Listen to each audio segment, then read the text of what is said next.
Police परेशान है क्योंकि श्रद्धा मर्डर केस अब उसके लिए इज्जत का भी सवाल बन चुका है।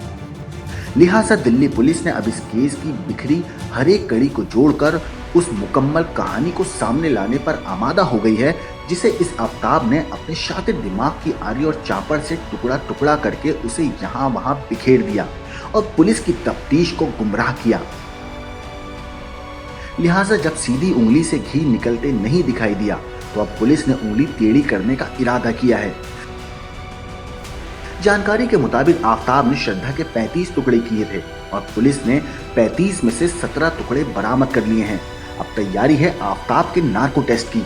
सवाल तैयार हैं। एफएसएल की टीम पुलिस के सामने रहेगी और आफ्ताब अपने गुनाह का सारा किस्सा सुनाएगा।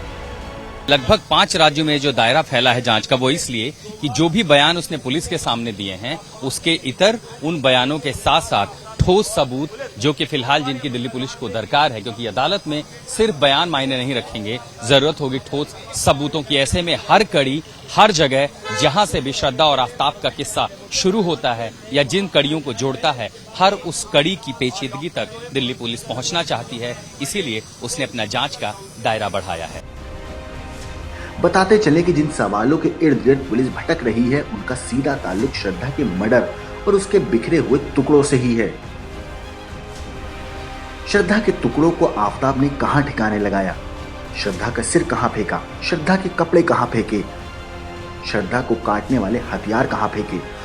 पुलिस के सामने अहम सवाल ये भी है कि आफ्ताब की बर्बरता की कहानी कब से शुरू होती है? क्या उसने श्रद्धा के साथ धोखे की पूरी स्क्रिप्ट लिखकर उस खूनी साजिश पर अमल किया है?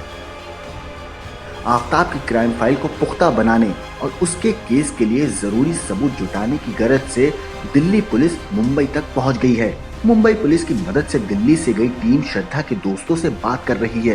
ये पता लगाने की कोशिश है कि श्रद्धा मर्डर केस के बारे में उन्हें क्या पता है। कुछ लोग आफ्ताब की हैवानियत से वाकिफ भी थे। वो गवाह जो बता रहे हैं कि श्रद्धा की हत्या से पहले कैसे आफ्ताब उसके साथ मारपीट करता था। मुंबई के वसई पहुंची दिल्ली पुलिस ने श्रद्धा के कुछ दोस्तों और करीबी जानकारों से जानकारी जुटाई तो सच सुनकर रोंगटे खड़े हो गए।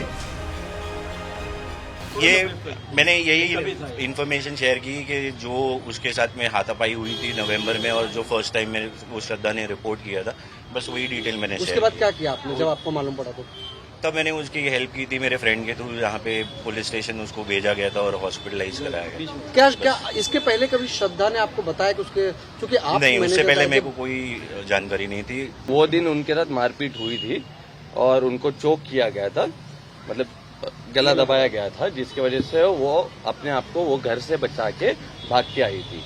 तो उनको इमीडिएट हेल्प चाहिए था, जिसकी वजह से मैं उनको पुलिस स्टेशन लेके गया था।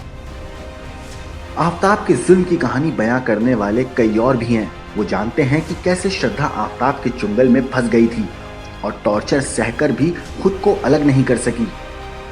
डरी हुई बहुत थी, वो ज्यादा डरी हुई थी। बोलते इतने मेरे को 3 से 4 बार मेरे ऊपर हमला कर दूंगा, आत्मा मतलब मारने की बहुत कोशिश किया है। यहाँ तक कि एक बार ऐसा भी झगड़ा हुआ था जब उसने मुझे व्हाट्सएप पे ऐसा मैसेज करके बोला कि प्लीज यहाँ मेरे घर पे आ जा, मुझे बाहर लेके जा, अगर आज रात को मैं इसके साथ घर पे रही तो ये मुझे मार डालेगा।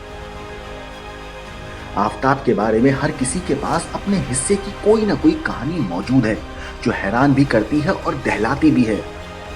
अगर आप श्रद्धा को देखेंगे तो आप अपने आप जानेंगे कि श्रद्धा बहुत लाइवली इंसान थी, बहुत ज़्यादा बोल्ड, स्ट्रॉन्ग, उसके अपने ओपिनियंस होते थे और ब्लंट थी वो। तो जिस तरीके से ये कथाएं हमको सुनाई जा रही हैं, आफ्ताब द्वारा जो बातें बताई जा रही हैं कि शादी के लिए वो कंपेल कर रही थी, इसीलिए मजबूरन ये बेचारे आफ्ताब ने उसे मार दिया, जिस तरीके से ये बताया जा रहा है, इस तरीके से श्रद्धा बिल्कुल थी ही नहीं। हम दोस्तों ने मिलके उसको उसके घर से उस दिन बाहर भी निकाला था और आफ्ताब को वार्निंग भी दी थी कि हम पुलिस के पास जाने वाले हैं। बट उस टाइम पे श्रद्धा के कमिटमेंट्स को या फिर उसके जो बातें थी उसको रिस्पेक्ट करते हुए हमने बोल दिया कि इसको हम पुलिस में नहीं कर रहे, बिकॉज उसने मना किया। आफ्ताब ने जिस क्रूरता के साथ श्रद्धा के 35 टुकड़े किए, फिर उन्हें अपनी फ्रिज में रखा और टुकड़े टुकड़े करने के बाद OTT पर फिल्म देखी। इसके आगे टॉर्चर की बातें मामूली लगती हैं, लेकिन यही वो बयान है जो शातिर आफ्ताब की खूनी साजिश को बेपर्दा कर सकते हैं। ब्यूरो रिपोर्ट क्राइम तक।